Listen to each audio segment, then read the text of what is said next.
Hello, everyone. So I'm using a new streaming software tonight, so I'm just going to take a quick check, make sure we're streaming every place I think we should be. You look quite lovely, Mrs. Q. Thank you. Let me see, is it going there?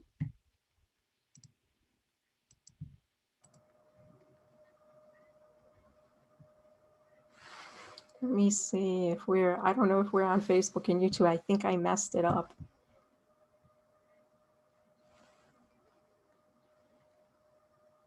Here we go.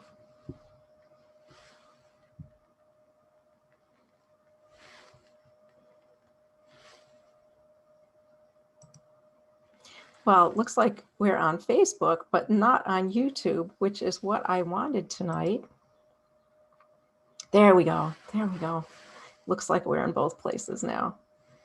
Yay, a new audience. Do you love the white powder on my face?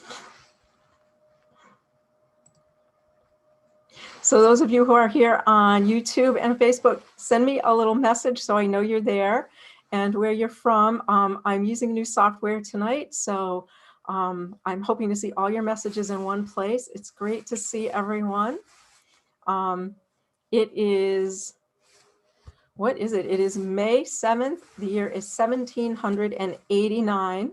And I have on my 1789 dress and my big powdered hair. See, there's some more people who want to come in. Some more people will come in. And I want to welcome everyone. Let me see if this is live over here. Looks like it is. I had a really good time dressing for tonight. Okay, good, we're live there. Okay, so for some reason, I am not seeing the Facebook messages here in the chat. Let me just start that up again.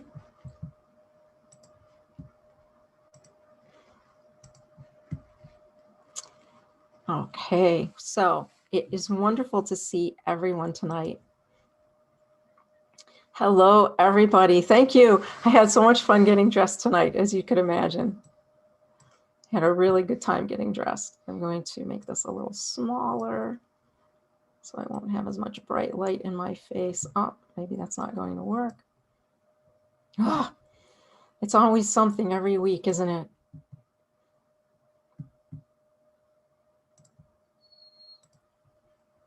Okay, so it's wonderful to see everyone tonight. As I said, it's May 7th, 1789, and we are 1 week past the inauguration of President Washington, and New York is still having many parties and a good time. As you can imagine, since the government is located here, the city is quite full, and there's a lot still happening in the city.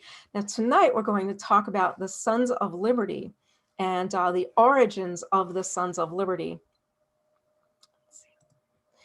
And I don't know if any of you may have noticed on your way in, Mr. Q leaving as you were arriving, but this is, again, one of those topics that Mr. Q believes is not a topic for ladies to be engaging in. I personally think this is just an excuse for him to go to the Burns Tavern, where tonight they are toasting the firstborn grandson of his friend, Mr. O.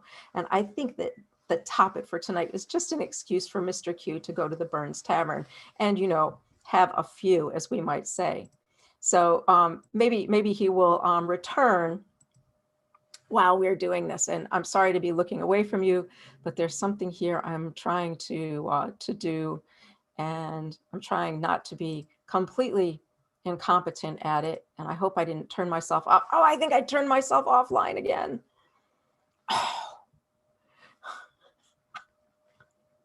Oh, let me start it up again. I can't believe it. Here, it's coming back online now. Oh, everyone's going to think I'm such a dope. Where is this? Everyone's going to think I'm such a dope, right? Like, what is wrong with Mrs. Q that she can't seem to make anything operate properly? Okay. So I'm sorry about that if I disappeared for a minute. Someone wants to know, did I curl my own hair? Yes, I did curl my own hair.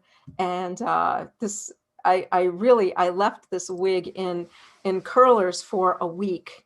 And then I steamed it and I took out the curlers, pulled all of the curls apart, right? So they all separated, and then powdered it. And the powder, of course, is what makes it so nice and big and beautiful. As you put the powder in it, it just gets bigger and bigger. And I think that this is the best hedgehog I've had yet. I mean, some of you saw the prior hedgehog. I think this is the best hedgehog yet. So thank you. And the gown is the silk gown that I wore for General Washington's inauguration. For those of you who didn't see it, it has a blue sash here. It's very nice. It's very light and comfortable. And you can see how fashions changed from the 1760s and 1770s to the late 1780s, where it's a much more comfortable gown than the clothes I have for previous decades. So it's really a joy to be wearing this particular gown tonight. And I do want to try to start up this chat application again and see if we're getting any messages from anywhere else. Can I open this here, please? Okay, so as you type some messages, I think I should be able to see all of them here. I hope. Well, anyway, so I'll go back to, so I'm going to start again since I distracted myself with all of this technology. So it is May 7th, 1789, and we are 1 week past the inauguration of President Washington. And I want to welcome our new viewers on YouTube tonight. This strange thing from the future called YouTube. I want to welcome you to my home in Hanover Square, 18th century New York City. And I'm coming to you tonight in a different room of the home than usual. This is actually, if you want to know the background, this is the Billup House, or the Conference House in Staten Island, New York. This is one of the rooms of that historic home. So I'm using this room tonight. I've never used it before. I think it's quite nice. So this is Mrs. Q's home. Hanover Square is where all of the merchants and traders and artisans are located in New York City at that time. So it's a business district. So this is Mrs. Q's home. Mrs. Q, I am a merchant in New York City, and my husband, Mr. Q, is a fur trader. And we have both inherited our professions from our parents, me from my father and he from his father. And I'll speak more about that as time goes on, but those who've been with me pretty much know the Mrs. Q story, so I don't want to repeat too much of it again tonight. So we are going to talk about tonight the Sons of Liberty and what is going on with the Sons of Liberty. And just want to say that, let me see, I don't know if you noticed, but yesterday I also posted a video on what it takes to put together an episode of Mrs. Q, and all of the procedure that I go through, from picking the topic to creating the artwork that you're going to see tonight, making my notes, deciding what to wear, fixing my wig. So it's a very, I hope, interesting behind the scenes look at Mrs. Q Live and what I do every week to prepare for my time that I spend with you.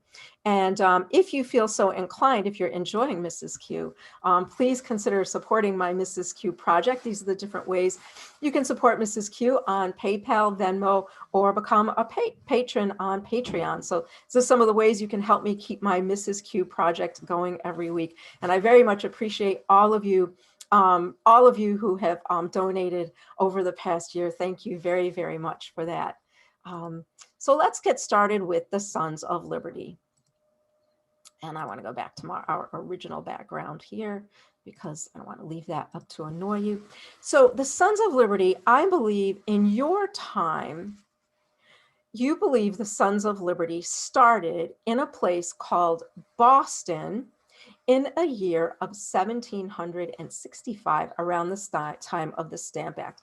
And my job tonight is to convince you otherwise, because I believe the Sons of Liberty started a full 30 years before that. And some people would date it even earlier than that. Some people would date it as far back as the year 1709 and the governorship of Governor Cornbury, who you may recall was the governor of New York, who enjoyed cavorting around the town in women's clothes. And this is a portrait of Lord Cornbury that you can see in your time in the New York Historical Society of him in women's clothes. So some people would say that the Sons of Liberty began with the opposition to Cornbury in the year 1709.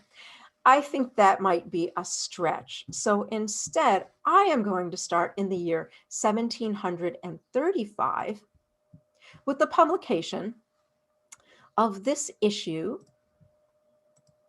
of the New York Weekly Journal, published in February 1735. And this was published by a printer named John Peter Zenger. And some of you may already know the story of the Zenger trial, that Mr. Zenger was arrested and charged with seditious libel for printing this newspaper, which exposed massive corruption in the administration of Governor William Cosby. And I know in your time you find the name extremely hilarious, that his name was William Cosby. But in our time, he's just Governor Cosby. So Governor Cosby was an incredibly incompetent and corrupt governor. And Mr. Zenger published a series of articles in his newspaper exposing that corruption. And as a result, he was charged with seditious libel, jailed, and placed on trial. So some of us will date the beginnings of the Sons of Liberty to the heroes who participated in the trial of John Peter Zenger. And that would be his two lawyers. Where are they? James Alexander and William Smith. Smith and Alexander. Smith is on the bottom, Alexander is on the top. And these are the two lawyers who went to work defending John Peter Zenger. And in the process of defending Mr. Zenger, they found themselves disbarred from practice in New York by, of course, our corrupt court, which owed things to our corrupt governor, which was responsible to the corrupt, I guess I can say it now that we're not a part of England, our corrupt king. So you see these levels of corruption. So Smith and Alexander were disbarred from being able to defend John Peter Zenger, disbarred for one reason only, and that is that the prosecutors in New York feared the expertise of these two gentlemen, the finest trial lawyers in all of America, with the exception of Andrew Hamilton, who was the lawyer who eventually defended Mr. Zenger. Now, this trial went on for 9 months. It was an absolute fiasco. During that time, Mrs. Zenger still published the paper every week on her own. So she is the heroine of our story, because you know the whole intent of keeping Mr. Zenger in jail that long was to prevent him from publishing his newspaper and continuing to expose corruption in the colony. So Mrs. Zenger, Anna Zenger, put the paper out through the entire trial. And at the end of the trial, the jury deliberated only 15 minutes. And they didn't find Mr. Zenger not guilty. They nullified the libel law and rewrote it to say that a libel is only a libel if something is knowingly false. In other words, you can print the truth and cannot be charged with a libel. And so they said that since Mr. Zenger printed the newspaper and he admitted he printed it, but that everything in it seemed to be true, he could not have committed a libel. And of course, after that, the printers in New York all printed whatever they pleased, then claiming, but I didn't know it was false. So some people do believe, and I am in agreement with them, that Mr. Smith and Mr. Alexander are the forerunners of the New York Sons of Liberty by defending Mr. Zenger, and of course Mr. Hamilton as well from Philadelphia, defending Mr. Zenger and bringing about the beginnings of the free press in America, which we now have enshrined in our brand new American Constitution in the First Amendment, because it is so important to have a free press that can expose corruption, expose misdeeds without the printer worrying about being jailed. So I believe that these are the forerunners of the Sons of Liberty, Smith and Alexander. Now, I know when you think about the Sons of Liberty in your time, these are not two names probably that are generally known to you, Mr. Smith and Alexander. You, I'm sure, think of Samuel Adams and Paul Revere and James Otis, Joseph Warren. But the problem with those gentlemen are they're all from Boston. And Boston, how can anything important start in Boston? As we know, everything important happens in the city of New York. But such an act of propaganda, it can only be expected of a second-rate city like Boston, of course. Boston, needs to prop itself up in the face of the greatness of our fair city here. So of course they would like you in the future to believe that they were the beginnings of everything, but indeed they were not. And by the end of our talk tonight, you will see that I am correct with this. For example, let's consider Mr. John Adams. Mr. Adams, a brilliant yet abrasive man indeed, correct? Very abrasive, who declared upon his first visit to New York that he could not find a person of decent breeding among us. Can you believe such a statement? Now, that is our Q dog that many of you, Mr. Q seems to have returned from the toast at Burns Tavern and is arguing with the dog. Please excuse us. This happens regularly. Those of you who are here every week are used to this. Those who are new, this is just a regular part of our broadcast is the dog. Apologize for that. So if it wasn't, when we think of the Continental Congress and we think of Mr. Adams and his abrasive personality, isn't it true that if it wasn't for the worldly and educated Mr. Franklin, that Mr. Adams himself likely would have ruined the entire Continental Congress and caused the meeting to disband, with us never having a Declaration of Independence? So our big thanks to Dr. Franklin and his worldly knowledge and knowledge of how to deal with people, which we know Mr. Adams is highly lacking in. And the talk of New York, of course, now that he is here as vice president, is just how terrible is John Adams socially. I think the rumors among the ladies is who is worse socially, Mr. Adams, or are you ready, Mr. Madison? Mr. Madison, who indeed is a brilliant young man, but leaves a lot to be desired when it comes to social skills at public places and parties. So I'll just leave that there. So we don't actually hear anything about the Sons of Liberty in Boston until after the Stamp Act of 1765. Yet here in New York, we have Mr. Smith and Alexander in 1735, a full 30 years before that.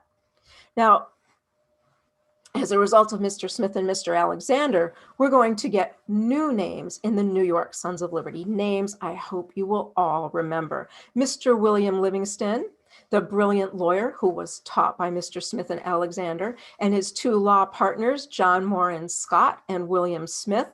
Mr. Isaac Sears, Mr. John Lamb, Mr. Marinus Willett, Mr. Gresham Mott, Mr. Alexander Hamilton, and Mr. Joseph Alicoe. And how did I leave off Mr. Hercules Mulligan and Mr. Alexander McDougall, all members of the New York Sons of Liberty, long before we hear any word about the Sons of Liberty in Boston. And I apologize for leaving out the names of the men from Long Island, New Jersey, the Hudson Valley, and Albany, as if we were to name all of the gentlemen from New York and the Sons of Liberty, that was all we would get done in our time together tonight. So believe me, there are many, or were many of them, who deserve to be noted. Now, I just noticed my note about Cornbury cavorting around the town in women's attire. In case I forgot it, one of my favorite things to talk about, as you know. Now, as a result of Smith and Alexander and their brilliant legal work, we get the next generation of gentlemen fighting against corruption and oppression on the part of the crown, and that is the wicked Triumvirate, as named by our governor, Cadwallader Colden. And the wicked Triumvirate were William Livingston, John Moran Scott, and William Smith Jr., the son of Mr. Smith here in the picture. And all three clerked for Smith and Alexander and all became notable lawyers on their own. And in 1754, I was correct, we see these three young gentlemen now carrying the mantle in their opposition to the establishment of an Anglican college in New York to be supported by all the taxpayers of the city. And that, some of you might know, was King's College. When King's College was originally proposed, it was to be an Anglican school and to be paid for by all the tax-paying people of this town, only 17% of whom were Anglican at that time. As you can see, this caused quite a bit of disturbance, and it was the Triumvirate who stood up and in their wonderful newspaper, the Independent Reflector, argued eloquently about the establishment of such a school to be paid for by people of other religions. As you know, the school still opened, but in order to satisfy the Triumvirate, they agreed to some terms. And one of those terms was that the school would admit young men of all religious backgrounds, and they would foster an atmosphere of religious acceptance, and that once they had a number of graduating classes, they would withdraw that public tax, and they would move on to a system of private donation on the part of their graduates. So for that, we have the next generation, the Triumvirate, Livingston, Scott, and Smith. Also, I would say forerunners of the great Sons of Liberty, a next generation.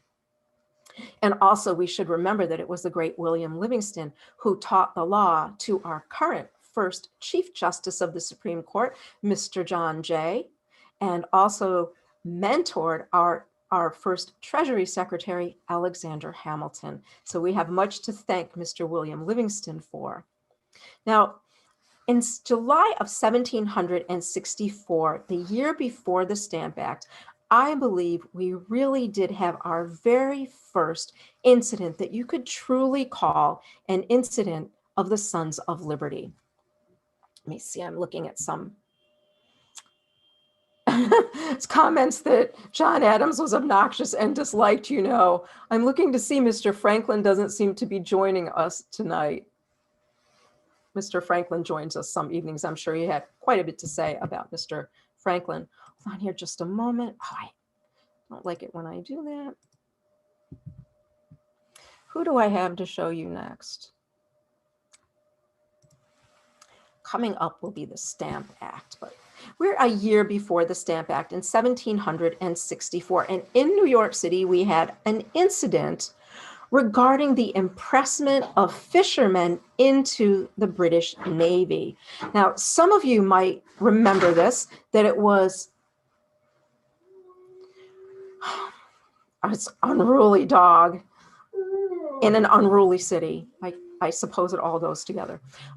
You might remember that it was commonplace for the British Navy to grab fishermen from the boats around America and impress them, force them to serve in the British Navy. And this, of course, was a heinous thing to us because consider some things. If a man was taken off of a fishing boat, forced into the British Navy, who then would support his family? What would happen to his family? And what would happen to the employer who now lost some number of his employees who were out manning the boat and possibly also losing the boat? So as you can see, this was a heinous behavior from our point of view. In 1764, we had an incident here in New York where a number of men were taken from a fishing vessel and forced aboard one of His Majesty's ships from Halifax. This, of course, was considered to be an outrageous act, and not only would the gentlemen be gone and not able to support their families, but what about their rights under the common law? As subjects of the crown, weren't we entitled to the same treatment as everyone else under the common law? And you may know that this will become a big issue for our Revolutionary War. So the captain of the ship entered the Merchant's Coffee House. I think I have a picture of the Merchant's Coffee House for you tonight. Let me see. I think I got, yes. Since I talk about the Merchant's Coffee House so often, for those of you who know New York City, this is the intersection of Wall Street and Pearl Street looking toward the East River. And the building on the right here, is the Merchant's Coffee House. So the captain of the ship came in on a barge and entered the Merchant's Coffee House. But the men of the town were so upset that they took his barge while he was in the Merchant's Coffee House. They dragged it through the streets of the town all the way to the green on the Commons, a mile away, and set it afire there. In the meantime, the captain in the Merchant's Coffee House was forced to sign a release for all of the gentlemen that he'd taken from the fishing boat. And a few days later, he left New York, declaring he would never come back to this city again. And I would say that that would be the real first act of civil disobedience on behalf of the New York Sons of Liberty, this incident in 1764. Now, the men who dragged the boat up to the Commons, of course, we don't know who they were, because the Sons of Liberty had a very interesting talent in that somehow they were able to congregate within only a few minutes' notice, go about their business, whatever it was, and disperse back to their shops, back to the docks, back to their farms, very quickly, go back to work, and no one would give them up.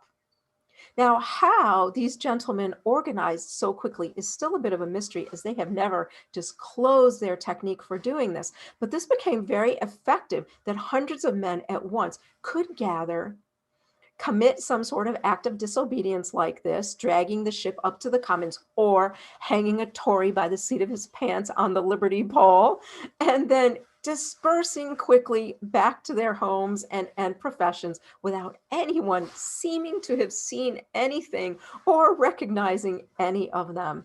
So I would say that this is the first big act of disobedience on behalf of the New York Sons of Liberty, and still 1 year before the odious Stamp Act.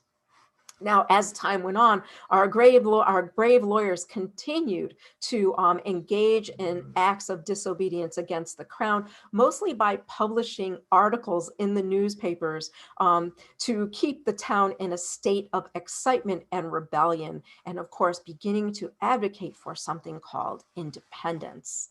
And now it's time for the Stamp Act. So the first, I think, really big, well-known incident where we see the Sons of Liberty is the Stamp Act of 1765. But I will show you tonight that even when it comes to the Stamp Act, New York was first. And I will show it to you in print. So please bear with me as I go through the story. So the Stamp Act is passed in 1765. I'm sure you know, the tax on paper in the colonies. And this is what caused the colonies to unite for the very first time. Now, both Massachusetts and Virginia claim to be the originators of the forerunners of the Stamp Act, of the Sons of Liberty, the Committees of Correspondence. And you might recall that the Committees of Correspondence were formed to unite the colonies against the Stamp Act. Now, I personally do not want to overlook the contributions of the great gentlemen from Virginia, Mr. Patrick Henry, Thomas Jefferson, the Lees, or Mr. Otis or Warren of Massachusetts.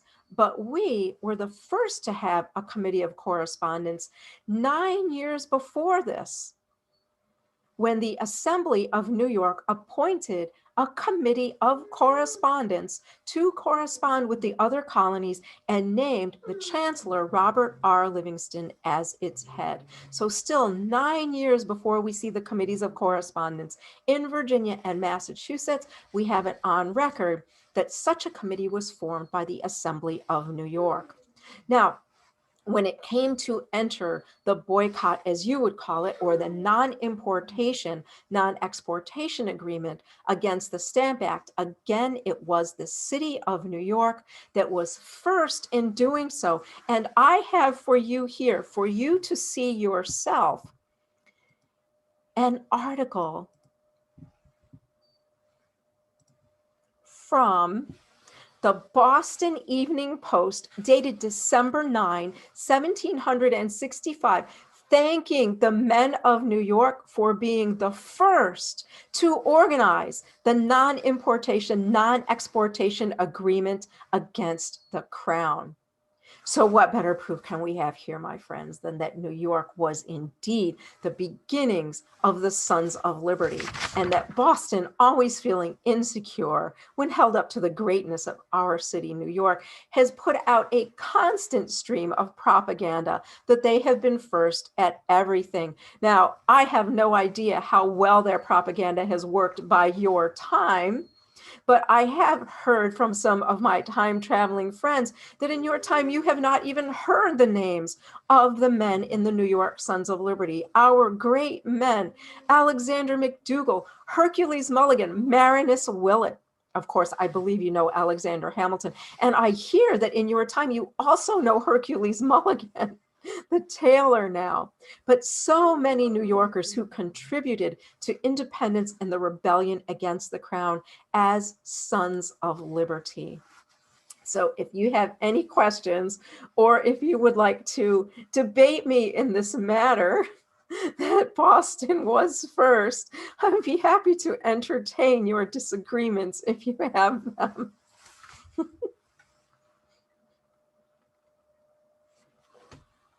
Do we have any?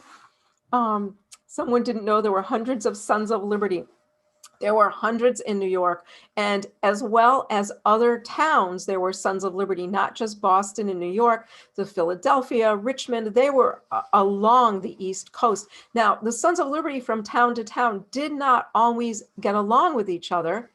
And in New York, the Sons of Liberty in New York considered the Sons of Liberty in Boston to be thugs and lowlifes.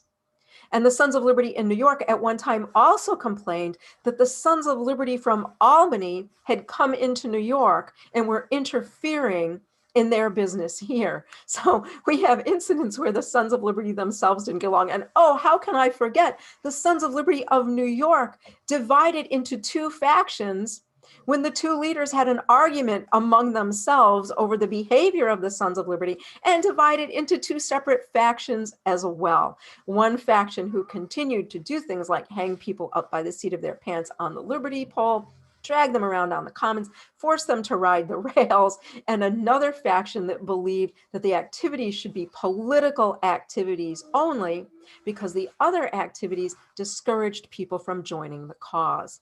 So even in New York, the Sons of Liberty broke into factions, but from town to town, they also did not always agree eye to eye.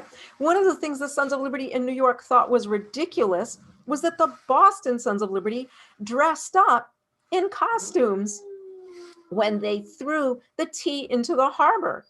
Now, the men in New York didn't hide themselves when they threw the tea into the harbor. They simply did it as themselves and then disappeared and went home, daring anyone in the town to identify them. Are there any New York City streets named after the Sons of Liberty? Well, yes, of course, McDougal Street, named for Alexander McDougall. There's a part of New York City called Willett's Point, which is where the New York Mets play, where, what is it called now? City Field is located. Willett's Point, that is the same Willett family as Marinus Willett. And I don't think there is anything for any of the other gentlemen. Alexander McDougall was so well known that, of course, he has a street named for him. We used to have a wharf called Kruger's Wharf for Mr. John Kruger. Let's see, any other questions about our great Sons of Liberty? And the Sons of Liberty, I'm sure some of them have become what we call anti-federalists in this town and have been agitating against Mr. Hamilton and his faction. Please don't please don't fall into the idea that just because gentlemen were united before the American Revolution in things, that they are united today now that we are a new nation, because I can assure you they are not. That although everyone united to separate from England, people are right back to arguing with each other as they were before. Liberty Boys and Sons of Liberty, they're just two different names that they were called. Just Liberty Boys, Sons of Liberty, or as some of you may have seen in my social media post, the name was considered to be so profane that in articles they would not write it. They would do L-B- for Liberty Boys, or S- of L- to give the Sons of Liberty a taint. In other words, the idea being that, oh, they are so terrible, we can't even say their names in public. No lady would ever say the words Sons of Liberty, which was the reason Mr. Q used the excuse of our topic tonight to go toasting at the Burns Tavern.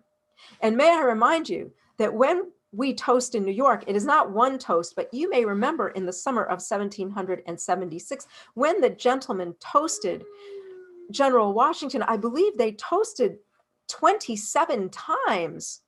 27 times. And the 23rd toast being the most well-known, may the generous sons of St. Patrick expel the venomous serpents of the British. And there it's one of the Q cats walking by, excuse him. Let me see. The Delanceys were fervent loyalists. Yes, so there is a Delancey Street, but the Delanceys were hardcore loyalists. The Delanceys briefly joined with the Sons of Liberty during the Stamp Act to oppose the Stamp Act, as it did hurt their business as well. And they were also very politically savvy and thought that if they did that, that would get them more support in upcoming elections. And it did, and caused quite a bit of controversy, leading to a broadside, which led to something called the Battle of Golden Hill. They did keep their street.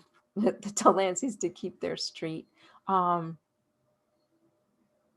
Oh, we have someone whose father was in a fife and drum corps called the Sons of Liberty. That is wonderful. That is wonderful. There are all those old fife and drum corps that still celebrate our nation's great history. The Battle of Monmouth, I'm hoping that the Battle of Monmouth will have a reenactment this year so that I can go as Mrs. Q and live stream the battle for you. I think it'd be wonderful to be there for you to hear the live cannon and musket fire. And I'm hoping that there will be a live reenactment of Monmouth this year, so we all would like to go out. Let's see. So I think that is it tonight for the Sons of Liberty. I hope you will join me next week, where my 21st century self on Tuesday is planning to walk the path that the Sons of Liberty dragged the barge from the Merchant's Coffee House to the Commons, and we'll discuss other activities of the Sons of Liberty as we make our way there, as I think you will be very interested to see just how long a walk it is from the Merchant's Coffee House to the Commons, and all uphill the entire walk. Give you an idea of how driven these gentlemen were to make their point against the impressment of our men into the British Navy against their will. So I hope you'll be joining me for that live Tuesday afternoon. And of course, I won't be dressed like this. I will be dressed in modern clothes. I won't look nearly as good. I always look better as Mrs. Q. So thank you, everybody, for joining me tonight. It's been wonderful as usual. I'm always happy to see you. And I'm looking forward to seeing you next Friday, and those of you who can join on Tuesday. Also, those of you who are patrons, who are in my upper level tier, Monday night, we do have a discussion together about the Sons of Liberty, and we will be looking more into the theory that the Sons of Liberty started in 1735, and also looking more into the competition between New York and Boston. So thank you, everyone, for joining me tonight. And I will see you again soon. Stay safe and healthy. And until next time, from Hanover Square.